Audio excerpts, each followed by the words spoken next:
The e-cigarette company reached a nearly $500 million settlement with dozens of states over its marketing practices. The settlement comes after a 2-year investigation found that the company marketed its products to young people despite the fact that e-cigarette sales to children are illegal. ABC's chief business correspondent Rebecca Jarvis has the details. Hi, Rebecca. JUUL has agreed to pay $438.5 million to 34 states and territories over its marketing practices. While not admitting guilt, JUUL says that it's all in the past, and the company now has a new, more honorable mission. The 2-year investigation finding JUUL intentionally tried to appeal to children with ads like these, featuring young, trendy models. Other marketing tactics included hosting launch parties for new products, offering free samples, advertising on social media, and selling products and flavors attractive to children. And it worked, apparently. In 2019, the same year, JUUL says it, quote, reset the company. More than 5 million young people said they tried vaping within the past 30 days. Just the year before that, the number was 3.6 million.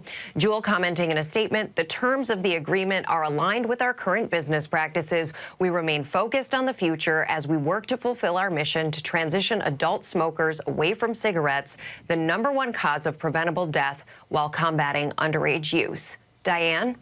All right, Rebecca Jarvis, thanks for that. And for more on this, let's bring in host and legal analyst at the Law and Crime Network, Terry Austin, and ABC News medical contributor and emergency physician, Dr. Darian Sutton. Thank you both for being here. Terry, how significant is this settlement, and what will this money go toward?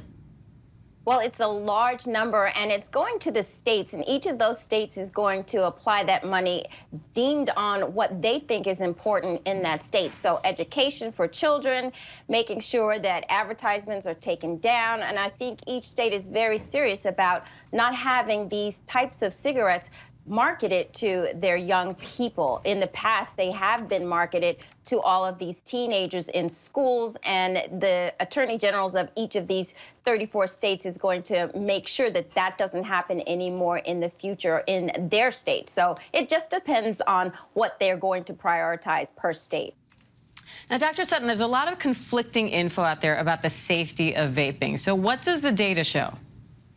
Well, Dan, there's a lot of misinformation and miscommunication on how much nicotine is in these products and also the dangers of nicotine itself. In fact, it's been found that 2/3 of those between the age of 15 and 24 do not know that JUULs contain more nicotine than cigarettes, when in reality, 1 JUUL contains enough nicotine to accommodate 20 cigarettes. And they also don't realize that nicotine has dangerous effects itself. There's this idea that since there's no tobacco in these products, that it's somehow safer, but nicotine has been associated with increase in heart rate, blood pressure. A study from the American Heart Association has associated nicotine to increases in cholesterol and triglycerides, which all increase the risk of heart attacks and strokes and other cardiovascular disease.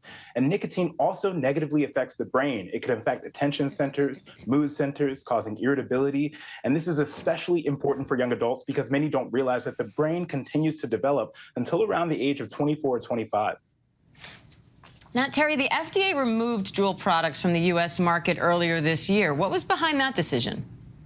Well, they were doing their own investigation, and they thought that it was not right that these companies were marketing, especially JUUL, to young people. And as a matter of fact, there is a public health law against marketing to teenagers. And so what the FDA decided to do was to ban their products, but JUUL ultimately appealed that decision, and that ban had to be taken away. But JUUL is trying very hard to get the FDA to actually approve the sale and marketing of these, vaping and all of these products that they have, and they're hoping that they don't have to stop it altogether. So that's the real big picture here, the fact that they want to continue these sales and the fact that the FDA is looking at them as though they are a danger to society, particularly these young kids. And it's an ongoing battle. As a matter of fact, there are suits pending, multi-district litigation across the country, and they're being consolidated now under one federal district judge out in California.